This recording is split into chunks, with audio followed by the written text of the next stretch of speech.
하나님 말씀 마가복음 1장 29절부터 34절까지 말씀 보도록 하겠습니다. 마가복음 1장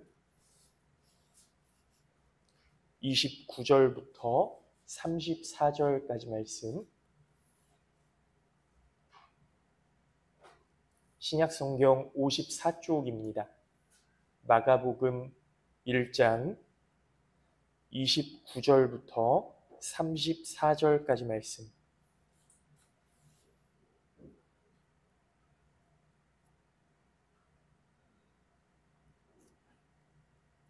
마가복음 1장 29절부터 34절까지 말씀 제가 봉독해서 읽도록 하겠습니다. 회당에서 나와 곧 야고보와 요한과 함께 시몬과 안드레의 집에 들어가시니 시몬의 장모가 열병으로 누워있는지라 사람들이 곧 그 여자에 대하여 예수께 여짜온대 나아가사 그 손을 잡아 일으키시니 열병이 떠나고 여자가 그들에게 수종드니라. 저물어 해질 때에 모든 병자와 귀신 들린 자를 예수께 데려오니 온 동네가 그 문 앞에 모였더라. 예수께서 각종 병이 든 사람을 고치시며 많은 귀신을 내쫓으시되 귀신이 자기를 알므로 그 말하는 것을 허락하지 아니하시니라. 아멘. 할렐루야. 네. 오늘 예배에 나오신 우리 모든 성도님들 주님의 이름으로 환영하고 축복합니다. 하나님의 은혜와 사랑이 늘 함께 하시기를 예수님의 이름으로 기도하겠습니다. 네, 오늘 말씀을 보니까요, 예수님께서 베드로의 장모님을 고쳐주시는 내용이 나오고요. 또 베드로의 장모님을 고쳐주신 다음에 그 문 앞에 병든 자들 그리고 귀신 들린 자들이 예수님께 나와 치료받는 그런 내용들이 나옵니다. 여러분, 그 말씀을 나누기 전에 마가복음에서 예수님의 거룩하심을, 예수님이 하나님의 아들 되시고 그리스도 되시는 그 고백을 누가 제일 먼저 했는지 잘 아시죠? 예. 오늘 말씀 직전에 나온 말씀을 보면요, 저희가 한 2주 전인가요? 말씀을 나눴던 것처럼 마가복음에서 예수님의 거룩하심과 능력을 선포한 존재는 놀랍게도 귀신이었습니다. 이 귀신이 예수님의 존재를 알았고 그 귀신의 지식을 예수님께서도 인정하셨어요. 본문 34절 말씀을 보면요, 예수께서 각종 병이 든 사람을 고치시며 많은 귀신을 내쫓으시되 귀신이 자기를 알므로, 귀신이 예수님을 알았다는 거죠. 그 말하는 것을 허락하지 아니하시니라 그랬습니다. 귀신들이 예수님이 누구이신지 분명히 알고 있었다는 것에 대해서 예수님도 인정하신 거예요. 그러나 귀신이 알고 있는 것을 예수님께서 기뻐하지 않으셨습니다. 그래서 예수님께서는 그 말하는 것을 허락하지 않으셨다는 거죠. 왜 예수님은 귀신의 고백을 기뻐하지 않으셨을까? 생각해보면 귀신의 고백은 그냥 귀신적인 거예요. 그러니까 예수님의 영광을 드리는, 하나님의 영광을 드러내는 그런 고백이 아닌 거죠. 하나님을 높이는 고백이 아닌 겁니다. 마귀는 하나님의 계획을 회방하는 존재이지 하나님을 따르는 존재가 아니기 때문에 그런 겁니다. 그런 면에서 우리가 신앙생활할 때 교회가 어떤 곳인지 너무나 잘 알죠. 신앙생활이 어떤 것인지 너무나 잘 압니다. 기도는 어떻게 해야 하고 전도는 어떻게 해야 하고 봉사와 헌신, 헌금에 대해서도 우리가 너무나 잘 알고 있어요. 그러니까 지식적으로는 우리의 신앙생활이, 또 교회가, 하나님의 나라가, 또 전도가 다 알고 있습니다. 그런데 이러한 믿음의 생활이 정말로 하나님을 높여드리는 것인가, 여기에 대해서 곰곰이 생각해 봐야 된다라는 거죠. 그냥 알고 있는 것으로 우리가 신앙생활 잘 하고 있는 건가? 하나님께서 나의 믿음 생활을 기뻐하실까? 아니면 불편해 하실까? 하나님에 대한 지식이 진실로 나의 삶을 변화시키고 하나님을 높여드리고 그분의 영광을 세상 가운데 드러내도록 하는 것이 되어야 정말로 살아있는 지식인 거죠. 그 수많은 지식이 하나님의 영광에 미치지 못한다면, 오히려 하나님의 영광을 가리우게 된다면 이것은 예수님께서 말하는 것을 허락하지 않으시는 그런 귀신의 지식 정도밖에 안 된다라는 거예요. 그러니까 율법을 너무나 잘 알고 있어요. 신앙생활에 대해서 너무나 잘 알고 있어요. 근데 그게 정말로 하나님의 영광을 드러내는 것이고, 이웃을 사랑하는 것이고, 교회가 하나 되게 하는 것이고, 또 사람들의 상처를 싸매주고 치유하는 것이어야 하나님께서 기뻐하시는 지식이다라는 거죠. 이런 관점으로 오늘 말씀을 보면 악한 귀신의 지식과는 너무나 대조적이고 건강하고 주님이 기뻐하실 만한 믿음을 보여주는 사람들이 등장하는 겁니다. 먼저 열병으로 누워있는 베드로의 장모 주변 사람들, 베드로의 장모 주변 사람들이 있었다는 거예요. 30절 말씀을 보니까요. 시몬의 장모가 열병으로 누워있는지라 사람들이 곧 그 여자에 대하여 예수께 여짜오되 그랬습니다. 지금 예수님께서 베드로의 집에 방문하신 거죠. 회당에서 그 안식일에 회당에서 그 사람들을 가르치시고 그 다음에 베드로의 집에 도착을 하신 겁니다. 그런데 집에 들어가서 보니까 베드로의 장모님이 열병으로 누워 있는 거예요. 그래서 예수님께서 그녀를 고쳐주시는데 그 과정에서 베드로의 장모님의 그 주변 사람들이 간청했다는 거죠. 예수께 여짜온되 이게 그 주변의 사람들이 예수님 이 여인을 불쌍히 여겨주십시오. 이 여인을 고쳐주십시오. 그렇게 고백한 거 아닙니까? 기도하고 간구한 것 아닙니까? 여러분 이게 뭐냐 하면 우리가 흔히 그 중보 기도인 거예요. 흔히 하는 말로 중보 기도. 그런 시선으로 오늘 본문을 보면 베드로의 장모님이 고침받은 이 사건은 첫 번째로 베드로 장모의 주변 사람들의 태도를 배워야 한다라는 겁니다. 오늘 말씀에 나오는 치유의 사건, 예수님의 긍휼히 여겨주심과 사람들의 간구가 합쳐진 그런 결과물인 거예요. 베드로의 장모뿐만이 아니라 그 다음에 나오는 말씀도요. 32절 말씀을 보면 저물어 해질 때에 모든 병자와 귀신 들린 자를 예수께 데려오니 그랬습니다. 지금 사람들이 병자들과 귀신 들린 자를 예수님께로 데려오는 장면인데요. 이것도 역시 마찬가지로 중보인 거예요. 예수님 이 사람들을 좀 고쳐주십시오.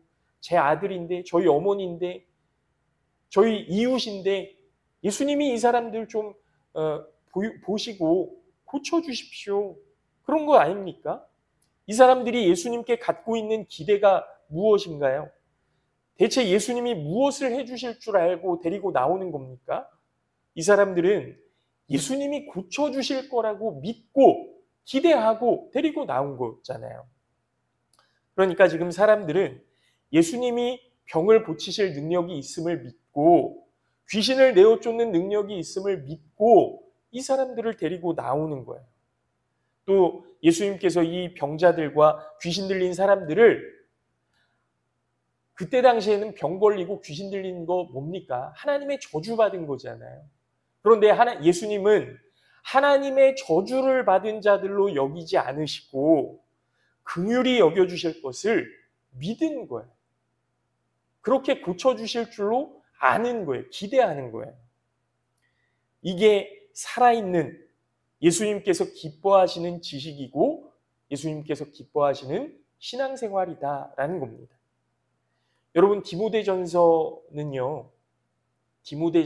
목회서신인데요. 바울 사도가 디모데에게 목회할 때 이렇게 했으면 좋겠다. 이렇게 이제 그 바울 사도의 지식을 전수해 주는 내용이거든요. 이제 목회를 어떻게 해야 되는지 바울 사도의 경험을 이야기하는 겁니다. 특히 디모데전서 2장 1절 말씀을 보면 그러므로 내가 첫째로 권하노니 디모데야 다른 것 다 기억하지 못해도 된다. 그런데 목회할 때 이것 하나만큼은 꼭 기억해 줬으면 좋겠다. 이런 거죠. 첫째로 권하노니. 그 뒤에 내용이 뭐냐면요. 모든 사람을 위하여 간구와 기도와 도구와 감사를 하되 그랬습니다. 모든 사람을 위하여 간구와 기도와 도구와 감사를 하되. 여러분 바울 사도가 목회할 때 제일 중요한 게 생각한 게 뭐냐 하면요. 기도와 간구라는 거예요. 기도와 간구. 모든 사람을 위하여 하라는 거죠. 여러분 당연히 목회자들이 자기 영혼을 위해서도 기도해야 되겠지만 사도 바울은 목회하면서 가장 중요한 것은 중보기도다. 모든 사람을 위해서 기도해야 된다. 그렇게 이야기하는 겁니다. 예수님께서 사람들을 위해 기도하셨던 것처럼 목회자들도 역시 그런 기도의 사람이 되어야 한다는 거죠. 그래서 그 3절 말씀에서 바울 사도가 첫째로 권하노니 모든 사람을 위하여 기도와 간구와 도구와 감사를 하되 이것이 우리 구주 하나님 앞에 선하고 받으실 만한 것이다. 이렇게 이야기해요. 보세요. 지금 바울 사도는 자기의 목회 가운데에서 겪었던 그 경험, 수많은 경험들 속에서 가장 중요한 지식이 뭔가를 이야기하고 있는 것 아닙니까? 목회는 내 힘으로 하는 것 아니다. 목회는 인간의 힘으로 하는 것 아니다. 후히 주시고 꾸짖지 아니하시는 하나님 앞에 지혜를 구하고 기도하면서 특별히 모든 사람들, 모든 성도들을 위해 기도하면서 그렇게 감당해야 된다. 그렇게 말씀하시는 거예요. 은혜로 알게 된 자신의 지식을 하나님을 높이고 또 성도들을 섬기는 도구로 사용하고 있는 거죠. 이러한 모습이 베드로의 장모 주변에 있던 사람들의 모습. 여러분, 이 중보기도라는 거죠. 사랑하는 성도 여러분, 당부드리기는 기도하시기 바랍니다. 우리 가정을 위해서, 나를 위해서도 기도하셔야 되겠지만 우리 주변의 이웃들을 위해서, 특별히 우리 은혜교회 성도들을 위해서 기도하셨으면 좋겠어요. 특별히 오늘은 성령 강림 후 마지막 주일입니다. 성령 강림 후 마지막 주일이라는 건 뭐냐면요. 교회력으로는 2023년이 오늘로 끝나는 거예요. 교회력으로는. 이제 새해가 예수님의 오심을 기다리는 대강절로 다음 주일부터 시작이 되는 겁니다.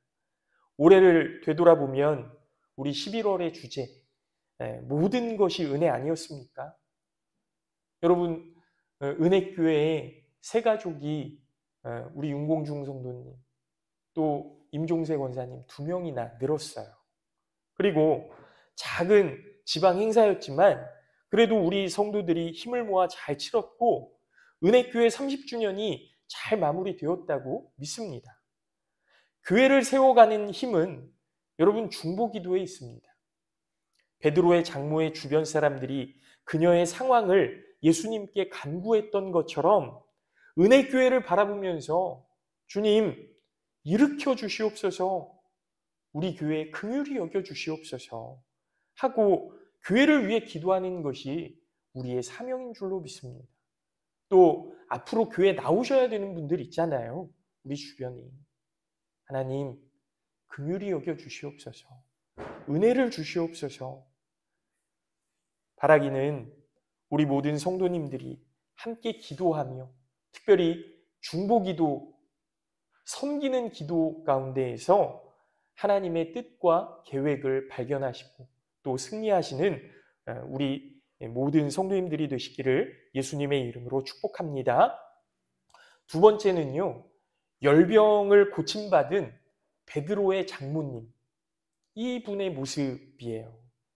31절 말씀을 다시 보니까요, 나아가사 그 손을 잡아 일으키시니 열병이 떠나고 그들에게 수종드니라 그랬습니다. 열병이 떠나고 여자가 그들에게 수종드니라. 여러분 잘 보십시오. 예수님께서 손을 잡아 일으키시니 열병이 떠나가니라 이렇게 끝난 게 아니고요. 그건 과정이고 결과는 뭐냐면 열병이 치유되는 은혜를 경험한 베드로의 장모가 여자가 그들에게 수종드니라 이렇게 끝나는 거예요. 이게 왜 중요하냐면 여기에 나오는 수종들다라는 말씀이 뭐냐면요. 헬라어로 디아코노라는 단어인데 이 단어가 마가복음에 한 번 더 나옵니다.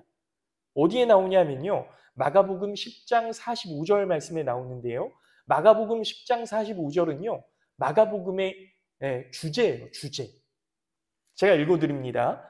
인자가 온 것은 섬김을 받으려 함이 아니라 도리어 섬기려 하고 자기 목숨을 많은 사람의 대속물로 주려 함이니라 그랬습니다. 여러분 여기서 인자가 온 것은 섬김을 받으려 함이 아니고 도리어 섬기려 하고, 이게 디아코노예요. 섬기려 하고.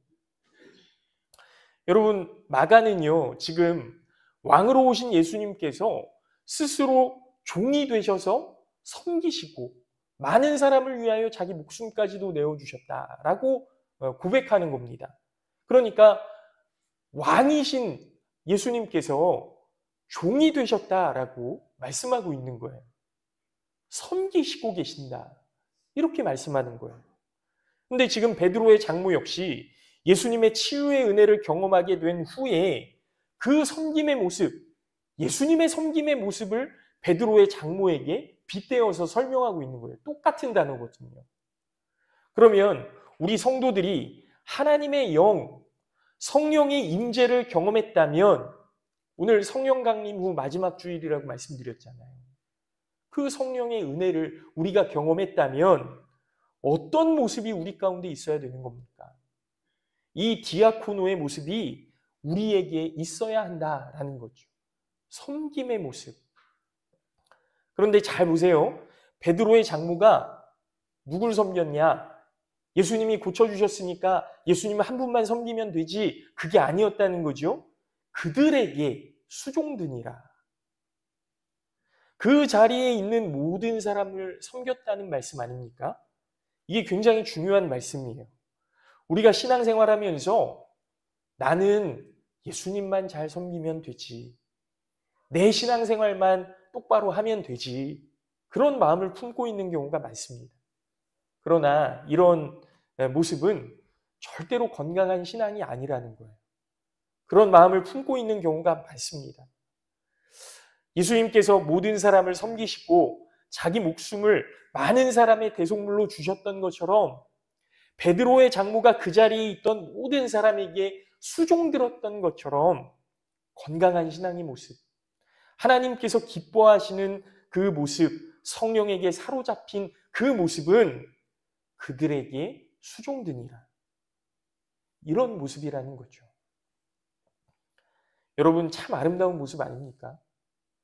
그 베드로의 장모의 주변 사람들은요, 예수님께서 그 베드로의 집에 들어오시니까 예수님을 향해서 예수님 이 여인을 좀 고쳐주십시오.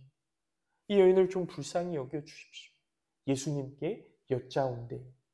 그랬더니 예수님이요 나아가사 그 여인의 손을 붙잡고 일으키시니 그 여인이, 그녀가 그들에게 수종드니라. 베드로의 장모 주변 사람들은 예수님 앞에 간구하고 예수님으로 인해 고침받은 이 여인은 그들을 섬기는 그 아름다운 모습, 하나 되는 모습이라고 저는 생각합니다. 예수님이 고쳐주셨으니 예수님만 잘 섬기면 되지, 예수님만 잘 대접하면 되지, 이런 게 아니에요. 하나님께서 우리에게 은혜를 주셨고 하나님께서 우리를 인도하시지만 우리를 위해 중보하고 기도해 주시는 수많은 사람들이 있다는 것을 여러분 아시지 않습니까? 우리가 서로를 위해 기도하고 있다면 서로를 섬겨야 되는 그 당위가 생기는 거예요. 여러분, 얼마 전에, 몇 달 전에 저 멀리 제주도에서 우리 교회를 위해 기도하시던 조천교회 그 권사님 네 분 보셨잖아요. 사랑하는 성도 여러분, 오늘 우리가 예수 그리스도를 가슴에 모시고 살아간다면 우리의 지식은 주님을 높이는 것이 되어야 하고 주변의 사람들을 위해 기도하고 사랑하고 섬기는 태도가 우리의 삶 가운데 나타나야 할 줄로 믿습니다. 마지막으로 우리가 배워야 할 예수님의 모습이 있는데요. 그러니까 베드로의 장모의 주변 사람들, 베드로의 장모의 그 섬김의 자세, 그리고 또 예수님의 모습. 30절, 31절 말씀을 다시 한번 보면요. 시몬의 장모가 열병으로 누워있는지라 사람들이 곧 그 여자에 대하여 예수께 여짜온대 나아가사 그 손을 잡아 일으키시니 열병이 떠나고 여자가 그들에게 수종드니라 그랬습니다. 지금 아까도 말씀드렸지만 예수님께서는요. 안식일에 회당에서 말씀을 가르치시고 베드로의 집으로 가신 거예요. 안식일에. 그러니까 그 때가 안식일이에요. 안식일. 안식일에 베드로의 장모를 고쳐주신 겁니다. 여러분, 안식일에 병 고치는 거 돼요? 안 돼요?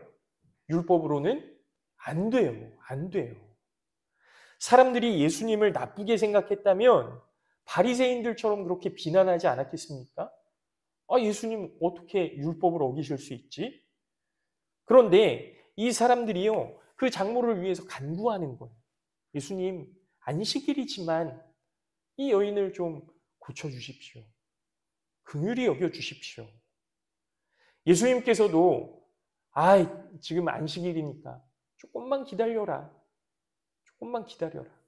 그렇게 말씀하시지 않으시고 그들의 간구를 들으시고 그녀의 손을 잡아 일으키시고 치유하셨다라는 거예요. 이 모습이 얼마나 감동이 되는 말씀입니까? 여러분, 예수님은요, 율법에 얽매이시는 분이 아니세요. 율법을 만들어 가시는 분이시죠. 율법의 참뜻이 무엇인지를 가르쳐 주시는 분이세요. 지금도 예수님께 간구하는 모든 사람들의 기도에 예수님께서 응답해 주실 줄로 믿습니다.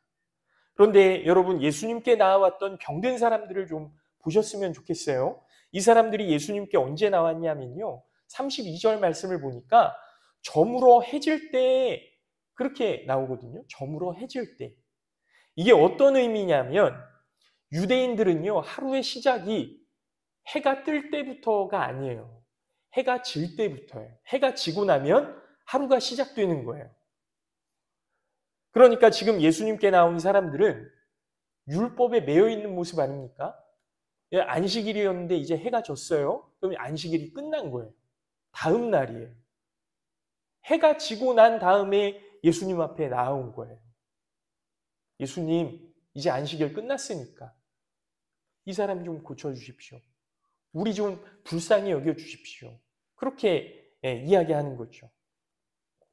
여러분, 어쩌면 예수님은 이 사람들을 더 불쌍히 여기셨을지 모르겠어요. 그들 안에 있는 세상의 지식들, 하나님의 뜻과 계획을 가로막는 것들이 분명히 있는 거거든요.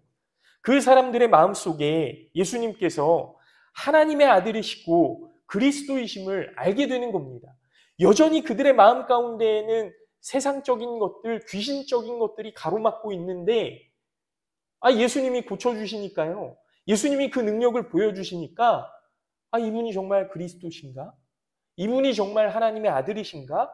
하는 것들이 이렇게 가슴 가운데 새겨지는 거죠. 머릿속에 각인되는 거예요.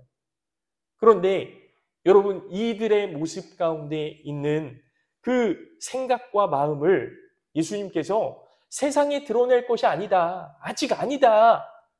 그렇게 여기시는 거죠. 그래서 그 말하는 것을 허락하지 않으시니라. 여러분, 우리 예수님께서는 율법에 얽매이시는 분이 아니십니다. 사람이 만들어낸 것으로 하나님을 가둘 수 없다는 거예요. 베드로의 장모가 열병에 걸려 아파 누워 있는데 안식일이에요. 그러나 예수님께서 기다리라고 하지 않으시고 나아가사 그 손을 잡아 일으키시는 겁니다. 사실 우리가 살아가는 사회의 모습을 보면 이건 안 되지. 저렇게 하면 안 되지. 저럴 수 없지. 여러 가지 생각으로요. 누군가를 정죄하고 내 편과 남의 편을 이렇게 선긋게 하잖아요. 여러분 정치권 보십시오. 사회생활 하는 사람들 보십시오.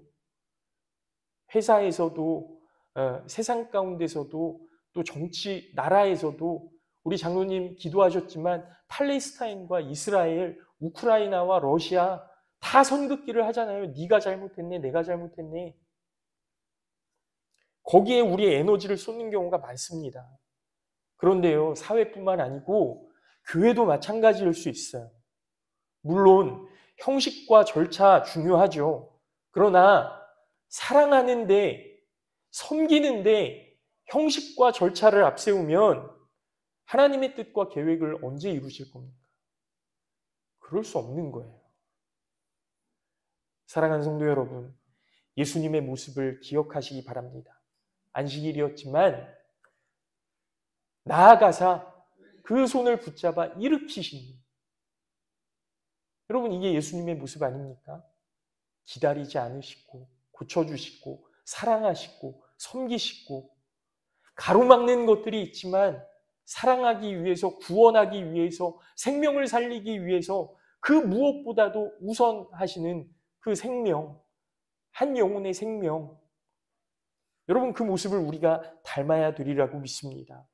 사랑하기 위해, 섬기기 위해, 구원의 목적을 위해 조금도 머뭇거리거나 기다리지 않으시는 우리 예수님의 모습을 닮아서 우리도 사랑하기 원합니다. 섬기기 원합니다. 예수님의 사랑을 마음에 새길 수 있도록 도와주시옵소서. 그렇게 기도하시는 우리 모든 성도님들 되시기를 예수님의 이름으로 축복합니다. 여러분 이제 말씀을 마칩니다. 오늘 성령 강림 후 마지막 주일, 이제 교회력으로는 오늘이 끝이에요.